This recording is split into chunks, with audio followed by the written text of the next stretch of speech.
My 7-year-old daughter's words made 30 party guests freeze. Grandpa pushed my baby brother in the lake too. That's why he's gone. The birthday cake sat forgotten as my father-in-law's face went white.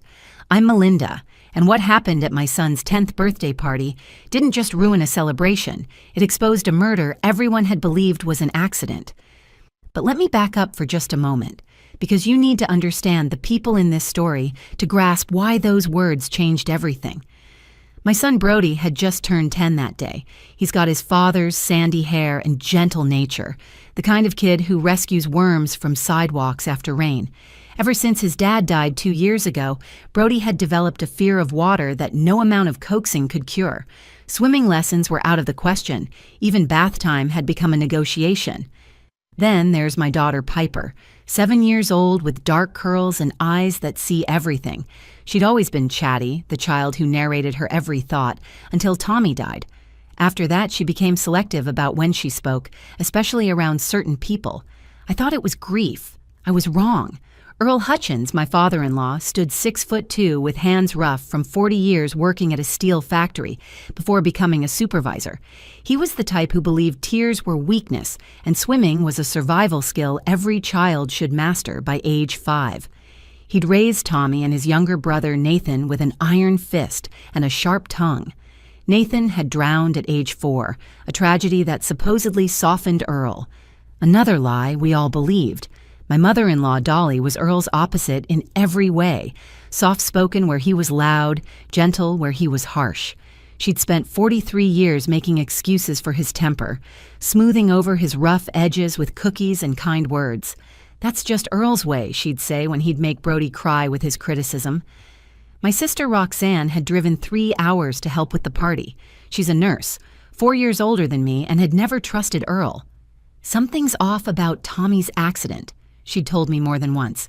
Experienced swimmers don't just fall out of boats and drown. But I'd pushed away her suspicions, unable to process losing Tommy to anything other than terrible luck. Tommy would have been 36 now. He was the kind of father who taught Brody card tricks and had tea parties with Piper, wearing a plastic tiara without complaint.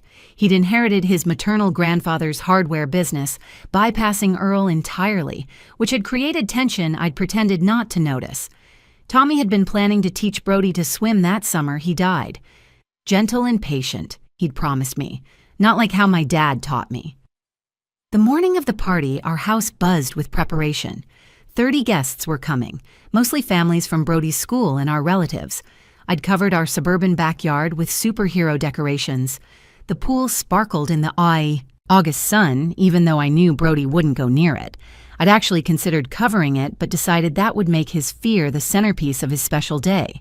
"Mom, what if Grandpa says something about me not swimming?"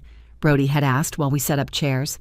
"I'll handle Grandpa," I promised, squeezing his shoulder. "This is your day, your rules." Piper helped me arrange cupcakes on the table, humming quietly. She'd picked out her favorite dress, the one with rainbows on it. "Is Grandpa Earl coming?" she'd asked, her voice small. "Yes, sweetheart, but Aunt Roxanne will be here too." She nodded, seeming to calculate something in her head. "Okay, Mommy." The first guests arrived at 2 o'clock. Kids immediately attacked the bounce house while parents gathered on the patio with drinks. Everything felt normal, even joyful. For the first time since Tommy's funeral, our house contained laughter. Earl and Dolly arrived at 2:30, Earl carrying a poorly wrapped gift that was obviously a fishing rod. My stomach tightened. Of all the tone-deaf presents to bring a boy whose father drowned on a fishing trip. But I smiled, hugged Dolly, and accepted Earl's rough pat on my shoulder. "House looks good, Melinda. Tommy would be happy to see it kept up." "Thank you, Earl." He surveyed the party, his eyes landing on the pool where kids were splashing. "Brody in there swimming? He's in the bounce house." Earl's jaw tightened, that look I'd seen so many times before. The one that preceded a lecture about weakness, about what makes a real man, about how his generation didn't coddle children. I braced myself for what was coming, never imagining it would end with police cars in my driveway and my daughter's terrible secret finally finding its voice. It was supposed to be Brody's first real birthday party since Tommy died 2 years ago. I'd spent weeks planning every detail, determined to make it perfect. The 3-tier cake had taken me 4 attempts to get right, each layer a different superhero theme. The bounce house cost more than I should have spent, but seeing Brody's face when the delivery truck arrived made it worth every penny. "Mom, do I have to go in the pool?" Brody had asked me that morning while we arranged plastic tables on the lawn. His brown eyes searched mine for reassurance. "Of course not, sweetheart. It's your party. You decide what you do and don't do." The truth cut deeper than his simple question. Brody hadn't been near water since his father's drowning at Lake Garrison. Tommy had gone fishing with Earl on what should have been an ordinary Saturday morning in June. Father and son bonding over base and beer, except only Earl came back. They said Tommy had stood up too fast, lost his balance, and hit his head on the boat's edge before falling into the deep water. Earl claimed he'd jumped in immediately but couldn't find Tommy in the murky lake. By the time rescue divers arrived, it was too late. My sister Roxanne helped me string lights between trees, creating a canopy of stars for when evening came. "You sure you want Earl here?" she asked, wrapping wire around a branch. "After everything. He's Brody's grandfather. Whatever I think about Earl, I can't exclude him from his grandson's 10th birthday." Roxanne adjusted a sagging section of lights. "Tommy would understand if you did." "Maybe. But I'm trying to keep family together for the kids. They've lost enough." She nodded but didn't look convinced. Roxanne had been the one to pick me up from the hospital after I'd identified Tommy's body. She'd held me while I screamed in her car, unable to drive home to tell my children their father was never coming back. Since then, she'd watched Earl like a hawk at every family gathering, suspicious of his story but having no proof of anything sinister. The party started at 2 o'clock sharp. The Hendersons arrived first with their twin boys, followed by the Nguyens, the Petersons, and half of Brody's 4th grade class. Soon our backyard transformed into cheerful chaos. Kids bounced and screamed with delight, while parents clustered in conversation groups, cold drinks sweating in the Texas heat. I was refilling the lemonade pitcher when I spotted Piper sitting alone under the oak tree, watching the other children play. She'd been doing that more lately, observing rather than participating. The child psychologist said it was normal for grieving children to withdraw, but something about her watchfulness seemed different. Protective, almost. "Hey, baby girl," I said, sitting beside her on the grass. "Want to join the bounce house?" She shook her head, her rainbow dress spread around her like flower petals. "I'm watching for Grandpa Earl." "He'll be here soon. Are you excited to see him?" Piper picked at the grass. "Grandma Dolly makes good cookies." It wasn't an answer to my question, but I'd learned not to push. Piper would talk when she was ready. She always had before Tommy died. Now words seemed to cost her something, especially around certain people. Earl and Dolly arrived at 2:30, their silver sedan parking behind 3 minivans. Earl emerged first, standing tall in his pressed khakis and polo shirt, the same outfit he wore to every family function. Dolly followed with a covered dish that I knew contained her famous potato salad. "There's my big boy!" Earl's voice boomed across the yard as he spotted Brody climbing out of the bounce house. He strode over and ruffled Brody's sweaty hair. 10 years old! When I was 10, I was swimming across rivers and catching fish with my bare hands. Brody shrunk back slightly, his birthday crown tilting. "Thanks for coming, Grandpa." "Got you something special," Earl said, holding up the wrapped fishing rod like a trophy. "Time you learned to be a real outdoorsman like your old man." I saw Brody's face fall, but he managed a polite thank you. Dolly hugged him next, slipping a $20 bill into his pocket with a wink. "For whatever you really want," she whispered. The party continued smoothly for the next hour. We played Pin the Shield on Captain America, had a water balloon toss that stayed far from the pool, and sang Happy Birthday with 30 voices strong. Brody beamed as he blew out his candles, making a wish I suspected involved his father somehow being there. Everything shifted after the cake was served. The adults had settled into lawn chairs while kids ran off their sugar high. I was in the kitchen getting more napkins when I heard Earl's voice cutting through the party noise. That tone I recognized too well. The one that meant someone wasn't measuring up to his standards. Everything shifted after the cake. The kids were playing by the pool while adults chatted on the patio, and I was in the kitchen getting more drinks when I heard Earl's voice carrying over the party noise, with that edge I knew too well. "Boy needs to toughen up, Melinda. Can't be afraid of everything his whole life." I rushed outside to find Earl standing by the pool with Brody. My son was backing away, his superhero cape dragging on the concrete, his face pale despite the heat. A circle of children had stopped playing to watch, and several parents had turned in their chairs. "I don't want to swim, Grandpa. Mom said I don't have to." "Your mom's turning you soft. Your dad would have wanted you to be strong. Tommy was swimming by age 5, competing by 8. Look at you, 10 years old and scared of a swimming pool like a toddler." "Earl, please," I said, moving toward them quickly. "Let's not do this today." He turned to me, his face red and jaw clenched. "You're raising a coward. Tommy would be ashamed. The boy's father dies in water and now he won't even get in a pool? That's not healing. That's hiding." "Don't you dare." Roxanne stepped forward from where she'd been standing near the fence. "Don't you dare invoke Tommy's name to bully his son." Earl laughed, but it was harsh and mocking. "Bully? I'm trying to help the kid. You women always coddling, always protecting. That's why boys grow up weak these days. No backbone, no grit." The other parents were watching now with uncomfortable expressions. Jennifer Henderson had her phone out, probably texting her husband to get the kids and leave. But then Mark Nguyen started recording, sensing something was about to happen. Within seconds, 4 other phones appeared. Earl grabbed Brody's arm, his thick fingers wrapping around my son's thin wrist. "Just need a little push, that's all. Sink or swim, that's how we learned in my day. My father threw me off a dock when I was 6. Best thing he ever did for me." "Grandpa, no!" Brody cried out, trying to pull away. "Please, I can't swim. I don't want to." "That's the point. You'll learn real quick when you have to. Fear is all in your head, boy. Your dad understood that. Well, mostly understood it." Something about the way he said that last part made my blood run cold. There was contempt in his voice, the same tone he'd used when Tommy had announced he was taking over the hardware store instead of selling it to the chain that Earl had mysteriously been pushing. "Let go of my son, Earl, now." "Or what? You'll coddle him more. Look around, Melinda. All these kids swimming except yours. It's embarrassing. Tommy would have fixed this by now if he hadn't been so damn careless on that boat." "Stop it!" Piper suddenly screamed from across the patio. Everyone turned to look at her. She was standing rigid, her small fists clenched. "Stop being mean to Brody." "Piper, honey, go inside," Dolly said nervously, moving toward her granddaughter. "No, he's always mean, always saying bad things about Daddy and being mean to Brody and... Before anyone could stop him, Earl shoved Brody hard into the deep end. My son hit the water with a splash, immediately panicking, thrashing wildly, his mouth opening in a scream that filled with water. He went under, came up gasping, went under again.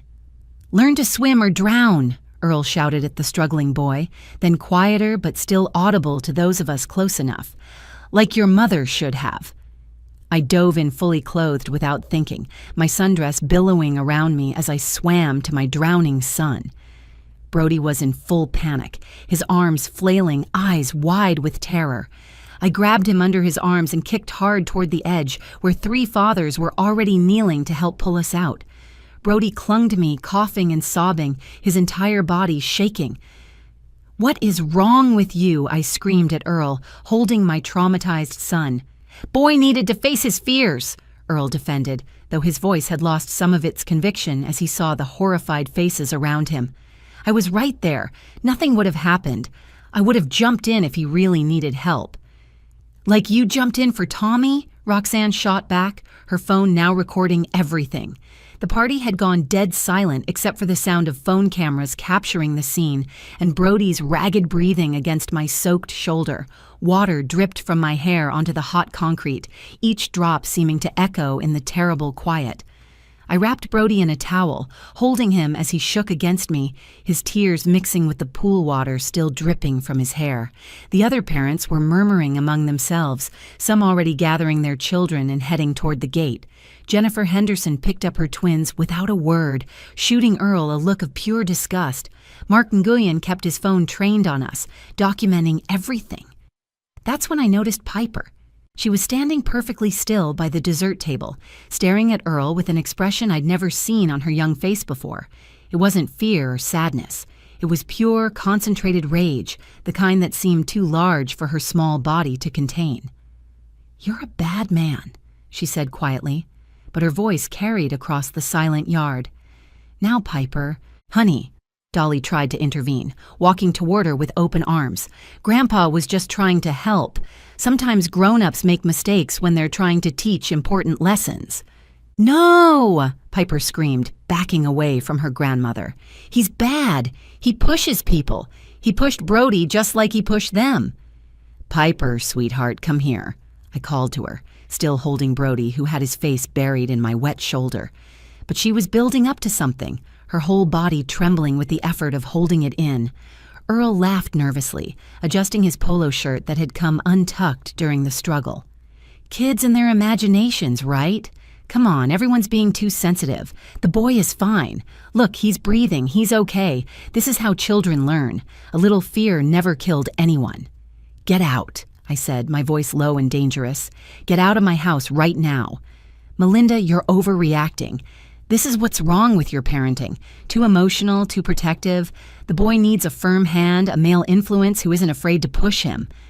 I said get out. We should go, Dolly said quietly, tugging on Earl's arm. Let everyone calm down. I'm not going anywhere, Earl said, planting his feet. This is my grandson's birthday party. I have every right to be here. If anyone should leave, it's all these strangers with their damn phones out making a big deal out of nothing. Roxanne stepped forward. I'm calling the police. What you did was assault. Assault? Earl scoffed. Teaching a boy to swim is assault now? This country's gone soft. No wonder kids today can't handle anything. As people continued filing out, some stopping to whisper their sympathy to me, Piper suddenly ran to the middle of the patio. She climbed onto a chair so everyone could see her. I need to tell the truth, she screamed at the top of her lungs. Everyone stopped moving. Even the departing families paused at the gate. Piper, what truth, baby? I asked, my heart pounding with sudden dread. About what happened to Daddy. About what Grandpa did. Earl's face went from red to pale in an instant. The child doesn't know what she's saying. She's upset, confused. Dolly, take her inside. Don't touch her, Roxanne warned, moving to stand between Earl and Piper. I was there, Piper said, her voice shaking but determined. I was on the boat when Daddy died. I saw everything. The yard went so quiet I could hear the pool filter humming. My legs felt weak. I set Brody down on a chair, making sure he was wrapped in towels, then walked slowly toward my daughter. Piper, what do you mean you were there? You were at Emma's sleepover that day. Daddy picked me up early, she said, tears starting to stream down her face. Emma threw up and her mom called Daddy. He said we could surprise Grandpa at the lake. I was going to hide in the boat cabin and jump out, but I fell asleep on the little bed in there. My mind was racing. The boat did have a small cabin with a bunk. Tommy sometimes napped there during long fishing days. It would have been the perfect hiding spot for a 5-year-old. She's making this up, Earl said, but his voice had lost all its earlier authority. Kids create false memories all the time. She's mixing up different days, different trips. I woke up when you were yelling, Piper continued, looking directly at her grandfather. You were so mad, madder than I ever saw you. Daddy was trying to make you stop yelling, but you wouldn't stop. What were they yelling about, sweetheart? Roxanne asked gently, her phone still recording. Piper took a shaky breath. Money. The store. Grandpa said Daddy stole what should have been his. He said Daddy was weak just like Mommy. He said the family business should have been his to sell, not Daddy's to keep. The silence was deafening. Earl's face had gone from pale to ghostly white, his mouth opening and closing like a fish gasping for air. Dolly gasped, covering her mouth with both hands, her eyes darting between her husband and granddaughter. Daddy said, Dad, let's just go back, Piper continued, her small voice carrying across the frozen yard. He said it nice, like he always talked, but Grandpa got madder. He said Daddy was a disappointment, just like Nathan.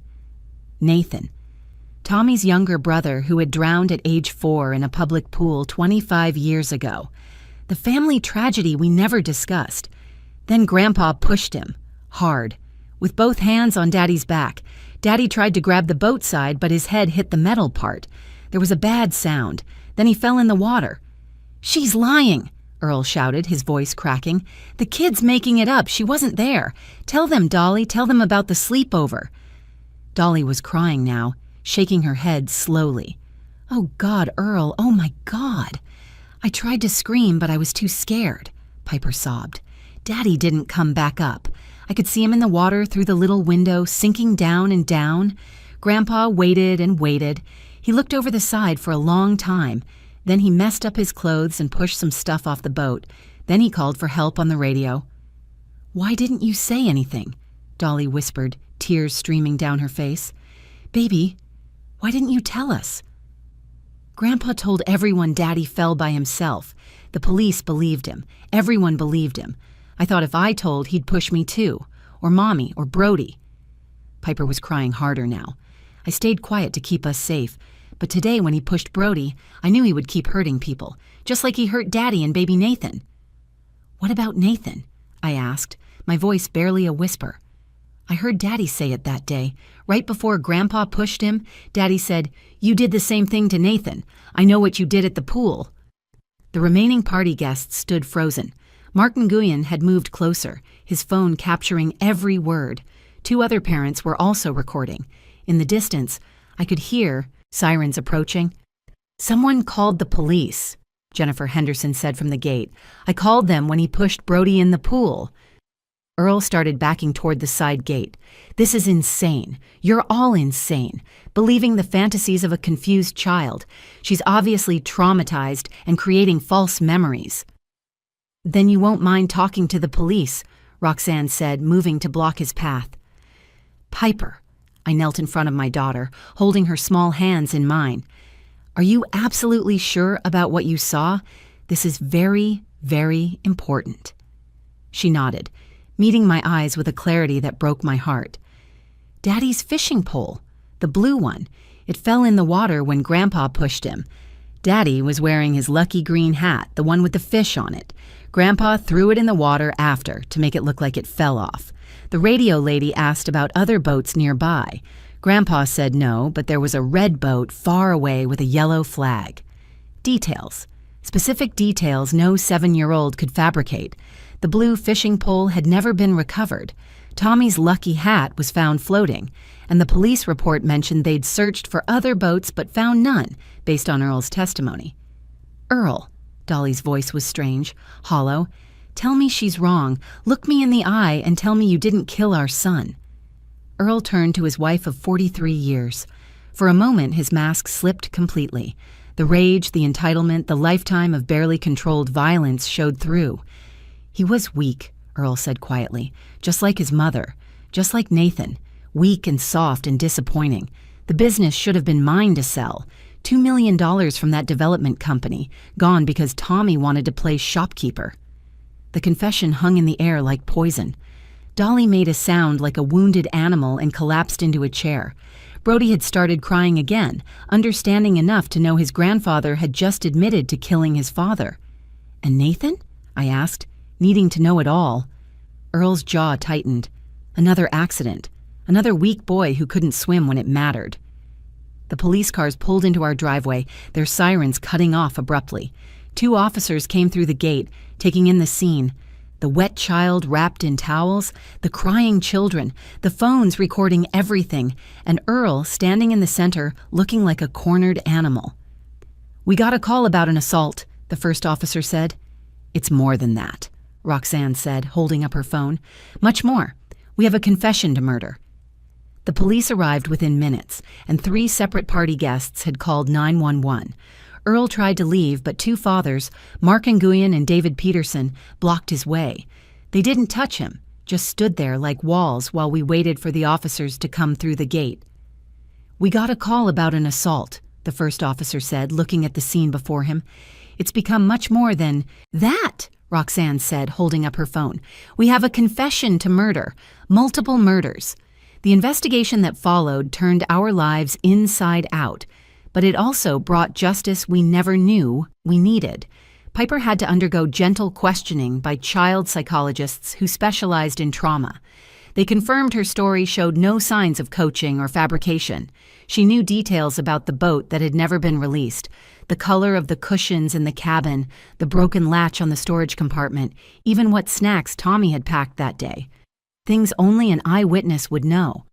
The case was reopened immediately. When investigators re-examined Tommy's body, they found evidence they'd missed before, assuming it was an accident. The bruising on Tommy's back matched the pattern of two hands pushing forcefully. There were defensive wounds on his palms that had been attributed to hitting the boat. Earl's DNA was found under Tommy's fingernails, suggesting Tommy had tried to grab his father's arms as he was pushed. 3 months later, during the investigation into Nathan's death, a woman named Patricia Morse came forward. She'd been 12 years old at the public pool that day 25 years ago. She'd seen Earl hold Nathan under the water during what looked like a swimming lesson, keeping him down just a few seconds too long. When the boy stopped moving, Earl had pulled him up and started screaming for help. Patricia had been too young and scared to speak up, but she'd never forgotten. She'd followed the news about Tommy's case and couldn't stay silent anymore. Earl was charged with 2 counts of murder. During the trial, the prosecution presented evidence of his financial motivations. Tommy had refused to sell the hardware store to a development company that would have netted Earl a hefty finder's fee. The company had been pressuring Earl for months, and he'd already spent money he didn't have, anticipating the sale. Earl got life in prison without the possibility of parole. During his sentencing, he showed no remorse, still insisting that his sons had been disappointments who couldn't live up to his standards. The judge called him a narcissist who valued control and money over his own children's lives. Dolly divorced him before the trial ended. She moved to Oregon to live with her sister, unable to face the community where everyone knew her husband was a murderer. She sends cards on the kids' birthdays, always with the same message: "I'm sorry I didn't see it. I'm sorry I didn't protect you." We don't see her, but I've forgiven her. Some truths are too terrible to see when they're living in your own house. Brody eventually learned to swim. Roxanne found him a therapist who specialized in aquatherapy for trauma survivors. It took a year, but he conquered his fear.